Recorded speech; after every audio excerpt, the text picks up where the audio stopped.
Hey everyone, I am Brandon Morgan and I am the instructor for our New Mexico history class this summer.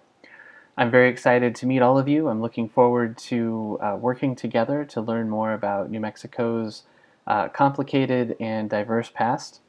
I always learn a lot from your perspectives and your insights on New Mexico history.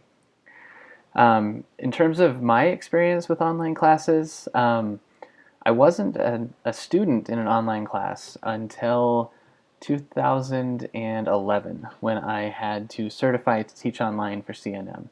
So during all of my undergraduate and graduate years in college, I never took any online classes. They weren't really the same kind of thing that they are now, not even considering the situation that we're in currently with COVID-19 and having everything online. Um, I taught online before I actually took a class online, and I think that was problematic. Looking back on things, I was asked to teach a class on New Mexico history, first time teaching online New Mexico history in 2010 for New Mexico State. So I did a kind of adjunct teaching assignment there, and that class was not great. I was still trying to figure out how to run a class online, and I didn't have that experience of being a student online to understand what students might be looking for in that regard. So the last couple of questions that I posed in this discussion forum, I'm very interested in what kinds of things you need for support as we're online this semester. Um, I do recognize that many of us may not have chosen an online class as our first choice. Just given the reality, though, that all classes are online this summer. I've been teaching online for so long at this point, and I've been working on pedagogy and using digital tools and things like that. So um, I hope that the class does not appear daunting to you. If you have any questions about using the platforms that we'll be using, Twitter, Tiki Adobe Spark, working on the Fort Craig project if you choose that one, please let me know as soon as you can. I understand that these are new. I hope that this is an opportunity for us to think a little bit more deeply about our digital identities, think more about how we interact when we're interacting online, whether it's through social media or just surfing the web. Um, so again, please ask questions early and often. There's no possible way that you could ask too many questions. Um, so let's see. So that's a little bit about my experience with online teaching. To wrap this up in not too much longer, as I've kind of hinted a couple of places, I live in Rio Rancho with my family.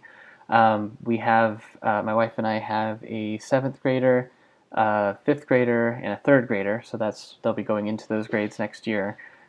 Still kind of curious what that's going to look like. Our oldest will be going to Explore Academy. The youngest two are going to the Sandoval Academy Bilingual Education, and my wife teaches art and PE up there. So we have a very tight connection to education and are thinking a lot about what it means to try to teach in an era of social distancing, what it means to be kind to everyone, to make sure that we take care of our most vulnerable in our populations. Just to mention a couple books that I've been reading, I have a hard time picking favorites. I really like podcasts as well as books, and I listen to LeVar Burton Reads a lot. I guess I'm of that generation, so I grew up with Reading Rainbow, so I like that podcast. But he's read a few short stories that have gotten me to go and buy the books or check the books out from the library. Recently, I've been reading N.K. Jemison's The Broken Earth trilogy. So I just read the first in that series and just absolutely loved it. I recommend that one to you, especially if you like sci-fi and speculative fiction. Um, I'm starting now to read The Nickel Boys. So that's by Colson Whitehead, who wrote The Underground Railroad, a historical fiction based on the Underground Railroad. The Nickel Boys is about a juvenile detention center prison for uh, black kids in Florida in the 20th century. And so he really touches on very current events with his writing in ways that um, deal with the history, but also help us to think about and understand um, how our emotions and how our actions as human beings should play into the equation of reaching out, being kind, and standing up for others. So I'll leave that there. Again, I'm looking forward to meeting all of you. I always drag these on a little longer than I mean to, so we'll stop there. Look forward to meeting you.